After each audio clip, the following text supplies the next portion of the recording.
Praise the Lord. प्रभु के नाम की स्तुति हो। आज हम पढ़ेंगे नहमीया 9वां अध्याय। फिर उसी महीने के 24वें दिन को इज़राइली उपवास का टाट पहने और सिर पर धूल डाले हुए इकट्ठे हो गए। तब इज़राइल के वंश के लोग सब अन्य जाति लोगों से अलग हो गए और खड़े होकर अपने अपने पापों और अपने पुरखाओं के अधर्म के कामों को मान लिया।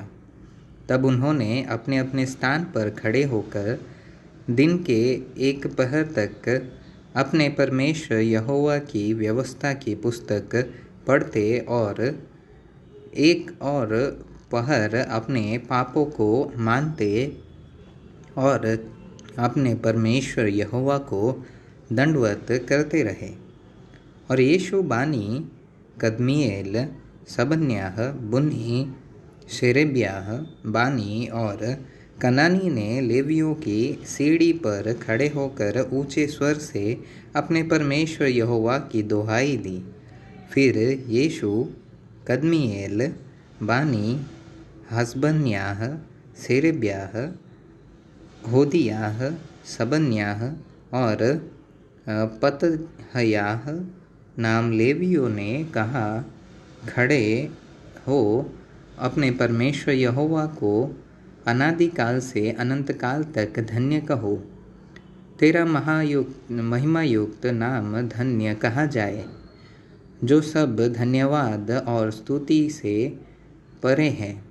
तू ही अकेला यहोवा है। स्वर्ग वरण सबसे ऊंचे स्वर्ग और उसके सब गण और पृथ्वी और जो कुछ उसमें है और समुद्र और जो कुछ उसमें है, सबों को तू ही ने बनाया और सबों की रक्षा तू ही करता है।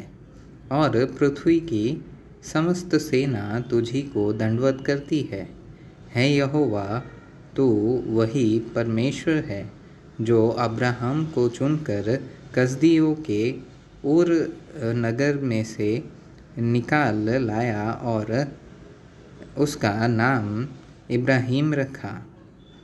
और उसके मन को अपने साथ सच्चा पाकर उससे वाचा बांधी कि मैं तेरे वंश को कनानियों, हित्तियों, एमोरियों, परिज्जियों, यबूसियों और गिर्गाशियों का देश दूंगा। और तूने अपना वह वचन पूरा भी किया, क्योंकि तू धर्मी है। फिर तूने मिस्र में हमारे पुरखाओं के संग दुख पर दृष्टि की और लाल समुद्र के तट पर उनकी दुहाई सुनी। और फिरौन और उसके सब कर्मचारी वरन उसके देश के सब लोगों को दंड देने के लिए चिन्ह और चमत्कार दिखाए, क्योंकि तू जानता था कि वे उनसे अभिमान करते हैं। और तूने अपना ऐसा बड़ा नाम किया जैसा आज तक वर्तमान है। और तूने अपने आगे समुद्र को ऐसा दो भाग किया कि वे समुद्र के बीच स्थल ही स्थल चलकर पार हो जाए। और जो उसके पीछे पड़े थे उनको तूने गहरे स्थानों में ऐसा डाल दिया जैसा पत्थर महाजलराशि में डाला जाए। फिर तूने दिन को बादल के खंभे में होकर और रात को आग के खंभे में होकर उनकी अगुवाई की। और जिस मार्ग पर उन्हें चलना था उसमें उनको उजियाला मिले। फिर तूने सीने पर्वत पर उतरकर आकाश में से उनके साथ बातें की और उनको सीधे नियम, सच्ची व्यवस्था और अच्छी विधियाँ और आज्ञाएं दी। और उन्हें अपने पवित्र विश्राम दिन का ज्ञान दिया और अपने दास मूसा के द्वारा आज्ञाएं और विधियाँ और व्यवस्था दी। और उनकी भूख मिटाने को आकाश से ऊंचे भोजन दिया और उनकी प्यास बुझाने को चट्टान में से उनके लिए पानी निकाला। और उन्हें आज्ञा दी कि जिस देश को तुम्हें देने की मैंने शपथ खाई है, उसके अधिकारी होने को तुम उसमें जाओ। परंतु उन्होंने और हमारे पुरखाओं ने अभिमान किया और हठीले बने और तेरी आज्ञाएं न मानी और आज्ञा मानने से इनकार किया। और जो आश्चर्य कर्म तूने उनके बीच किए थे, उनका स्मरण न किया, वरन हट करके यहाँ तक बलवा करने वाले बने कि एक प्रधान ठहराया कि अपने दासत्व की दशा में लौटे। परंतु तू क्षमा करने वाला, अनुग्रहकारी और दयालु, विलंब से कोप करने वाला और अति करुणामय ईश्वर है। तूने उनको न त्यागा, वरन जब उन्होंने बछड़ा ढालकर कहा कि तुम्हारा परमेश्वर जो तुम्हें मिस्र देश से छुड़ा लाया है वह यही है, और तेरा बहुत तिरस्कार किया, तब भी तू जो अति दयालु है उनको जंगल में न त्यागा। न तो दिन को अगुवाई करने वाला बादल का खंबा उन पर से हटा, और न रात को उजियाला देने वाला और उनका मार्ग दिखाने वाला आग का खंबा, वरन तूने उन्हें समझाने के लिए अपने आत्मा को जो भला है दिया, और अपना मान उन्हें खिलाना न छोड़ा, और उनकी प्यास बुझाने को पानी देता रहा। 40 वर्ष तक तू जंगल में उनका ऐसा पालन पोषण करता रहा कि उनको कुछ घटी न हुई, न तो उनके वस्त्र पुराने हुए और न उनके पाँव में सूजन हुई। फिर तूने राज्य राज्य और देश देश के लोगों को उनके वश में कर दिया और दिशा दिशा में उनको बांट दिया। यूँ वे हेशबोन के राजा सीहोन और बासान के राजा ओग दोनों के देशों के अधिकारी हो गए। फिर तूने उनकी संतान को आकाश के तारों के समान बढ़ाकर उन्हें उस देश में पहुंचा दिया जिसके विषय तूने उनके पूर्वजों से कहा था कि वे उसमें जाकर उसके अधिकारी हो जाएंगे। सो यह संतान जाकर उसकी अधिकारिन हो गई, और तूने उनके द्वारा देश के निवासी कनानियों को दबाया और राजाओं और देश के लोगों समेत उनको उनके हाथ में कर दिया कि वे उनमें उनसे जो चाहे सो करे। और उन्होंने गढ़ वाले नगर और उपजाऊ भूमि ले ली और सब भांति की अच्छी वस्तुओं से भरे हुए घरों के और खुदे हुए हौदे के और दाख और जलपाई बारियों के और खाने के फल वाले बहुत से वृक्षों के अधिकारी हो गए। वे उसे खा खा कर तृप्त हुए और हुष्ट पुष्ट हो गए और तेरी बड़ी भलाई के कारण सुख भोगते रहे।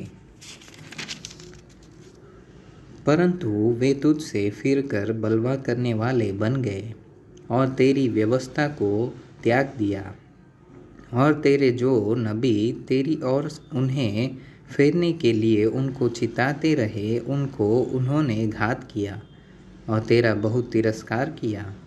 इस कारण तूने उनको उनके शत्रुओं के हाथ में कर दिया और उन्होंने उनको संकट में डाल दिया। तो भी जब जब वे संकट में पड़कर तेरी दुहाई देते रहे तब तब तू स्वर्ग से उनकी सुनता रहा।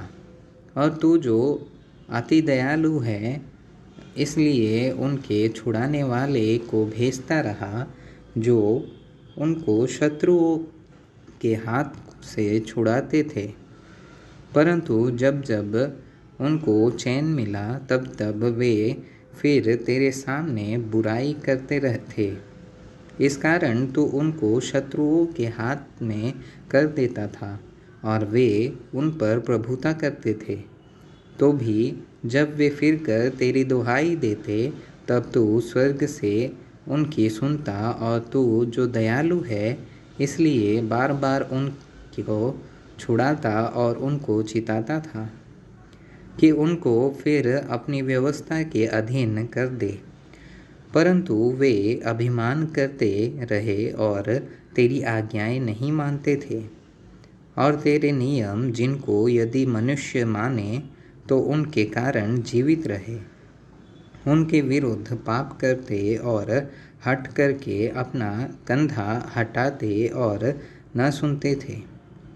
तू तो बहुत वर्ष तक उनकी सहता रहा और अपने आत्मा से नबियों के द्वारा उन्हें चिताता रहा, परंतु वे कान नहीं लगाते थे। इसलिए तूने उन्हें देश देश के लोगों के हाथ में कर दिया। तो भी तूने जो दयालु है उनका अंत नहीं कर डाला और न उनको त्याग दिया, क्योंकि तू अनुग्रहकारी और दयालु ईश्वर है। अब तो है हमारे परमेश्वर है महान पराक्रमी और भय योग्य ईश्वर, जो अपनी वाचा पालता और करुणा करता रहा है, जो बड़ा कष्ट अशूर के राजाओं के दिनों में से ले आज के दिन तक हमें और हमारे राजाओं, हाकिमों, याजकों, नबियों, पुरखाओं वरन तेरी समस्त प्रजा को भोगना पड़ा है, वह तेरी दृष्टि में थोड़ा न ठहरे। तो भी जो कुछ हम पर बीता है उसके विषय तू तो धर्मी है।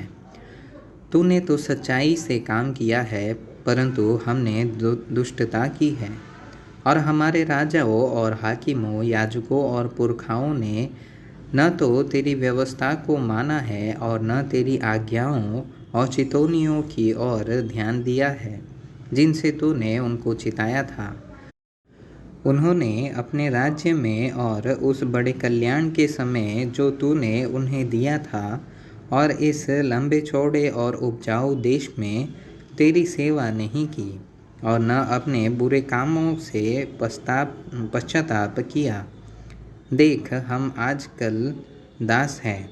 जो देश तूने हमारे पितरों को दिया था कि उसकी उत्तम उपज खाए, इसी में हम दास हैं।